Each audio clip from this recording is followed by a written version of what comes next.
Welcome back, everybody, for another deep dive. You know, we like to go deep, and this time we're going subatomic, like really, really small. We're talking about quarks, Smaller than an atom, even. right? The stuff that makes up protons and neutrons. And listen, we've got some brand new discoveries to unpack, like fresh from the lab stuff that's got physicists buzzing all over.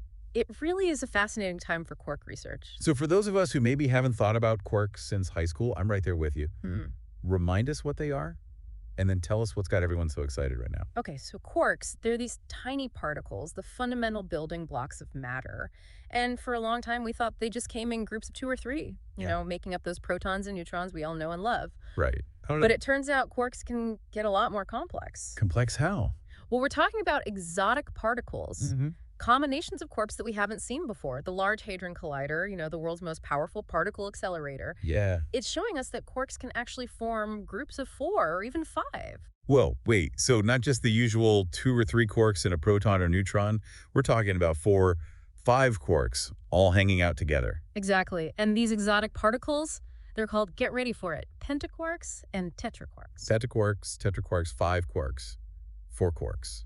Okay, I kind of love it. It sounds like something straight out of Star Trek. You're not wrong, but here's the thing. These particles were predicted decades ago, but actually observing them, now that's what's shaking up the world of physics. So it's like finding a new element, a new entry for the periodic table. It's a good analogy. Because these discoveries, they're forcing us to rethink how quarks interact. And that all boils down to understanding one of the fundamental forces of the universe, the strong force. Okay, I remember that name from somewhere. The strong force. Remind me why it's so important in all of this. So think of it like this. The strong force is the glue that holds those quarks together inside protons and neutrons. It's incredibly powerful, hence the name. Right. But it's also super complex. And by studying these exotic particles, these pentaquarks and tetraquarks, Yeah. we're basically getting this new window into how the strong force actually works. And that's huge for understanding the very fabric of matter itself. So these exotic particles, they're like little laboratories for studying the strong force. Precisely. And what we're finding is it's even more intricate and nuanced than we ever thought. Intriguing. Okay, so let's get into the specifics. What kinds of pentaquarks and tetraquarks have they actually found? Like, walk me through some of those headline-grabbing discoveries. All right, so one of the most exciting finds is a pentaquark that contains a strange quark. And this is a big deal because it's the first of its kind ever observed. A pentaquark with a strange quark. Yeah. Okay, I'm listening. And the data is so solid, they're calling it a 15 standard deviation discovery. In particle physics, that's like winning the lottery twice in a row. Okay, so in plain English, what does 15 standard deviations mean? What makes it so special? It means that the odds of this being a fluke are ridiculously low, like 1 in 3.5 million trillion. Oh, wow. All right, so this strange quark pentaquark, it's definitely real, no doubt about it. And it's changing how we understand the strong force. But what makes this one so special besides being the first? I mean, Well, it's all about the different types of quarks, we call them flavors, and how they change the game. Yeah. You see, there are 6 flavors of quarks: up, down, charm, strange, top, and bottom. okay, so like adding a new ingredient to a recipe. Exactly. Each flavor has its own unique properties. So, finding a strange quark in a pentaquark, it opens up this whole new world of possibilities for how those quarks can combine and interact. It's like adding a new spice to the mix and seeing how it changes the flavor of the dish. I like that analogy. It sounds like things are about to get even more interesting. Oh, they definitely are. Because it's not just pentaquarks causing a stir. They've also found the first ever pair of tetraquarks. And these contain a charm quark and a strange antiquark, along with different combinations of up and down quarks. Whoa, okay, slow down for a second, antiquarks. Did you just say antimatter? I did. And this is where things get really wild. You know how like every particle has its antimatter twin, a mirror image with the opposite charge? Yeah, okay, I remember that. Well, antiquarks. Those are the antimatter versions of quarks. Okay, got it. So finding antiquarks in these tetraquarks, that's kind of a big deal then. It's huge. And it gets even crazier because the type of antimatter they found is called antihyperhelium-4. Antihyperhelium-4. You're going to have to break that down for me. It's the heaviest antimatter hypernucleus ever observed. Okay, one more time for the folks in the back. What in the world is a hypernucleus? So you've got a regular atomic nucleus, Right, the heart of an atom, with protons and neutrons, right. a hypernucleus. It's like that, but it also has a hyperon. A hyper what now? A hyperon. It's like a proton or a neutron, but with at least one strange quark. Okay, so in this case, This antihyperhelium-4, it's like a regular helium nucleus, Yeah. only made of antimatter. And with this extra anti-lambda particle, which is a type of antihyper, okay, my brain is officially doing backflips. Mm. But seriously, Yeah. why is this discovery so important? Because it's giving us this glimpse into the very beginning of the universe, right after the Big Bang. Okay, so we're talking about the origin story of everything. Exactly. Now, the prevailing theory is that the Big Bang should have created equal amounts of matter and antimatter. Right, but we obviously live in a universe that's mostly matter. So where did all the antimatter go? That is the million-dollar question. It's one of the biggest mysteries in physics. And this discovery of antihyperhelium-4, it might actually hold some clues. Okay, I'm starting to see the connection. Hmm. So by studying how this antimatter particle behaves, we might learn something about why matter won out over antimatter in the early universe. You got it. It's like we're piecing together this cosmic puzzle, looking for clues to understand what happened to all the missing antimatter. So we've got these exotic particles rewriting the rules of how quarks interact, and antimatter giving us hints about the very origins of the universe. This is starting to feel like a sci-fi novel. And the story is far from over, because this is really just the tip of the iceberg. Wait, there's more?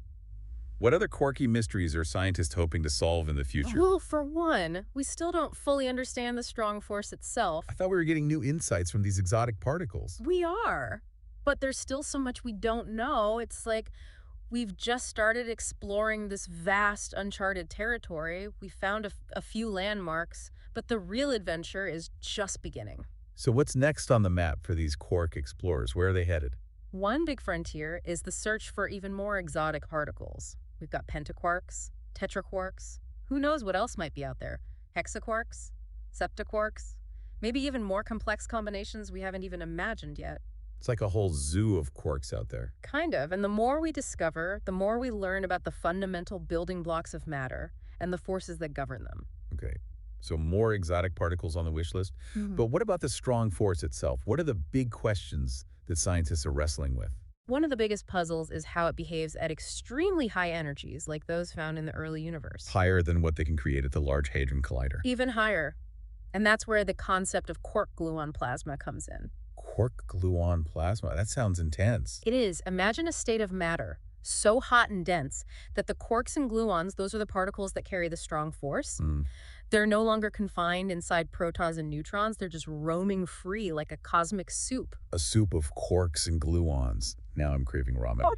But seriously, why is this quark gluon plasma so important? Because scientists think it existed in the first few microseconds after the Big Bang. So by creating and studying it in labs, like the Large Hadron Collider, we can get a glimpse into those primordial conditions and potentially unlock some secrets about how the universe evolved. It's like recreating the Big Bang in miniature. In a way, yes. And by analyzing the properties of this quark gluon plasma, we can learn more about the strong force and how it shaped the universe as we know it. This is mind-blowing stuff. But let's shift gears for a second. We talked earlier about practical applications, new materials, energy sources.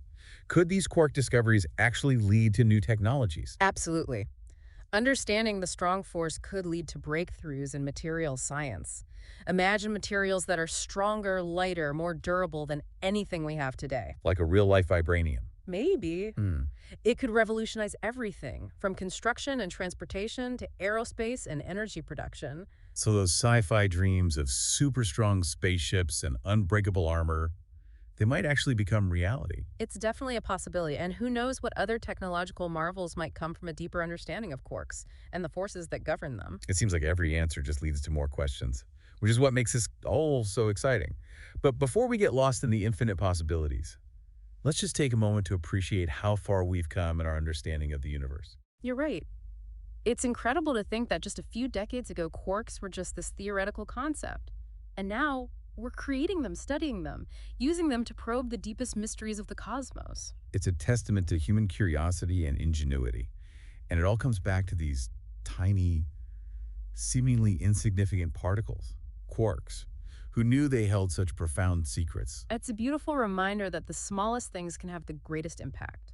And the quest to understand these fundamental building blocks, it's a journey that's just getting started. Well, on that note, I think we've explored the quirky depths pretty thoroughly for today. But of course, this is just a snapshot of a vast and ever-evolving field. So where do we go from here? What's the next chapter in this Quark adventure? What are the big mysteries that are still keeping physicists up at night?